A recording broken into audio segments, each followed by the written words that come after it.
Good morning students. Class third आज हम पढ़ेंगे हिंदी का चैप्टर नंबर 2 जिसका नाम है गुब्बारे पर चीता। और ये हमारे सेकंड चैप्टर की वीडियो नंबर 3 है। थर्ड वीडियो में आप चैप्टर का आगे का पढ़ोगे।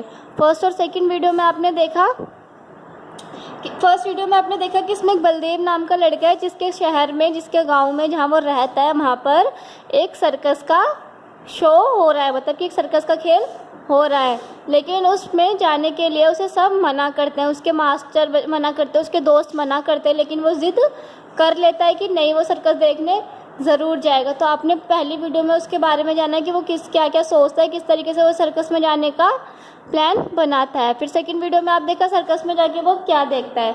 आपने देखा कि सर्कस में जाके वो शेर देखता है, कुत्ता देखता है, हाथी देखता है, तो वो उन सब की मजाक उड़ाता है और फिर उसको जाके अफसोस होता है कि मैं सर्कस देखने क्यों आया। सर्कस देखने के लिए मैंने एक आने का टिकट खरीदा, वो भी बेकार गया। उसके बाद आपने देखा कि वो एक गुब्बारे के पास एक आदमी चिल्ला रहा होता है, 4 आने में आसमान की सैर करे। तो वो सैर करने के लिए जैसे ही आगे बढ़ता है, एकदम से वहाँ भी एक चीता आ जाता है। तो अब हम देखते हैं थर्ड वीडियो में कि आगे क्या होता है। तो देखिए, यहाँ से पढ़ना हम स्टार्ट करते हैं। इतने में एक और तमाशा हुआ। इधर से चीता गुब्बारे की तरफ दौड़ा, मतलब कि क्या तमाशा हुआ, जो चीता था वो गुब्बारे की तरफ दौड़ गया। जो आदमी गुब्बारे की रस्सी पकड़े हुए था वह चीता को अपनी तरफ आते देखकर बेतहाशा भागा। जिस आदमी ने गुब्बारे की रस्सी पकड़ी थी, जब उसने देखा कि चीता उसकी तरफ भाग रहा था, उसने क्या करा, रस्सी छोड़कर भाग गया। बलदेव को और कुछ न सूझा तो वह झट से गुब्बारे पर चढ़ गया। बलदेव ने देखा कि चीता आ रहा है तो उसने फटाफट क्या करा, गुब्बारे पर चढ़ गया। चीता भी शायद उसे पकड़ने के लिए कूदकर गुब्बारे पर जा पहुंचा। जो चीता था उसने वो क्या करा, उसने वो भी गुब्बारे पर चढ़ गया बलदेव को देखकर। गुब्बारे की रस्सी छोड़कर तो आदमी पहले ही भाग गया था।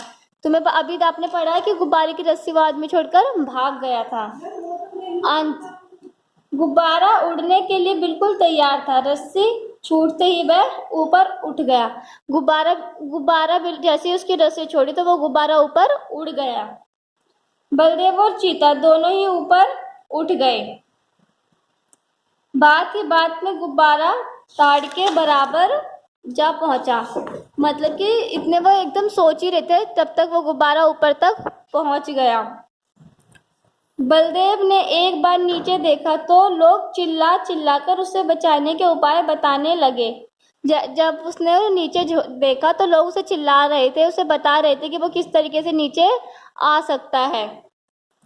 मगर बलदेव के तो होश उड़े हुए थे, उसे समझ में कोई बात ना आई।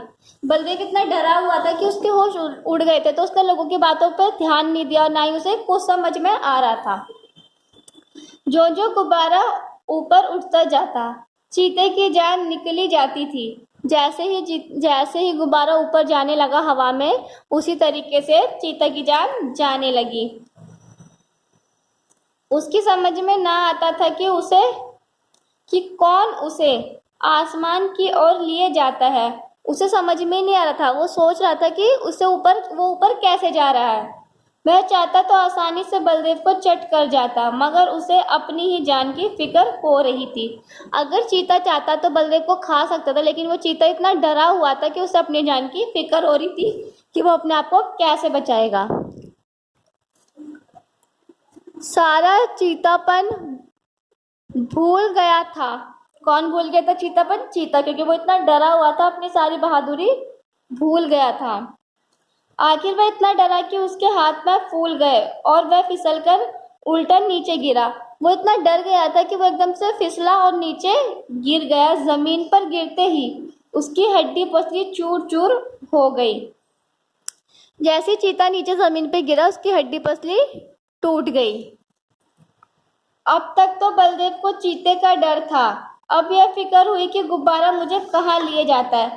पहले तो बलदेव को चीता की फिक्र थी, कभी चीता उसे खा ना जाए, लेकिन अब जब चीता नीचे गिर गया तो बलदेव को ये था कि ये गुब्बारा उसे कहाँ लेकर जाएगा, कितनी दूर लेकर जाएगा। एक बार वह घंटा घर के मीनार पर चढ़ा था। एक समय बहुत पहले की बात थी, कभी वो घंटा घर के मीनार पर चढ़ा था। ऊपर से उसे नीचे के आदमी खिलौने से और घर घरौंदे से लगते थे। जब वह मीनार पर चढ़ा था तो जब लोगों को ऊपर से नीचे देख रहा था, वहाँ के लोग उसे खिलौना लग रहे थे, बहुत छोटे छोटे लग रहे थे। मगर इस वक्त वह उससे कई गुना ऊंचा था। लेकिन इस टाइम जब वो ऊपर उड़ रहा था तो वो उससे भी दुगनी ऊंचाई पर था। एकाएक उसे एक बात याद आ गई। उसने किसी किताब में पढ़ा था कि गुब्बारे का मुंह खोल देने से गैस निकल जाती है। बलदेव को याद आया, उसने किसी बुक में पढ़ा था कि जैसे ही वो गुब्बारे का मुंह खोलेगा, उसकी गैस नीचे हो जाएगी और गुब्बारा नीचे उतर आता है। मगर उसे यह ना मालूम था कि मुंह बहुत धीरे धीरे खोलना चाहिए। उसने एकदम उसका मुंह खोल दिया और गुब्बारा जोर से गिरने लगा। उसे यह तो पता था कि गुब्बारे का मुंह खोलने से गुब्बारा नीचे आ जाएगा, लेकिन उसे यह नहीं पता था कि गुब्बारे का मुंह धीरे धीरे खोलना चाहिए। उसने तेजी से मुंह खोला और गुब्बारा बहुत तेजी से नीचे आ गया। जब वह जमीन से थोड़ी ही ऊंचाई पर रह गया तो उसने नीचे एक तरफ दरिया बह रहा था। जब वो जमीन के थोड़ा सा ऊपर था तो नीचे दरिया मतलब कि नदी बह रही थी। फिर तो वह रस्सी छोड़कर दरिया में कूद पड़ा और तैरकर बाहर निकल आया। बलदेव ने जब दरिया देखा, नदी देखी, तो उसने गुब्बारे की रस्सी छोड़कर नीचे आ गया, दरिया में कूद गया और तैरकर बाहर आ गया।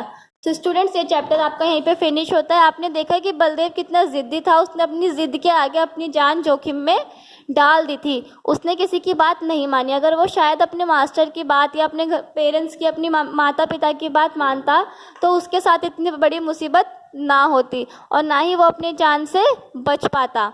तो इसीलिए हमें अपने बड़ों की हमेशा बात माननी चाहिए, क्योंकि वो हमसे हमेशा हमारे सही के बारे में बोलते हैं। तो स्टूडेंट्स, ये चैप्टर आपका फिनिश होता है। इस वीडियो को देखिए और ये आपका बाय स्टूडेंट्स, ये चैप्टर आपका यहीं पर ख़त्म होता है।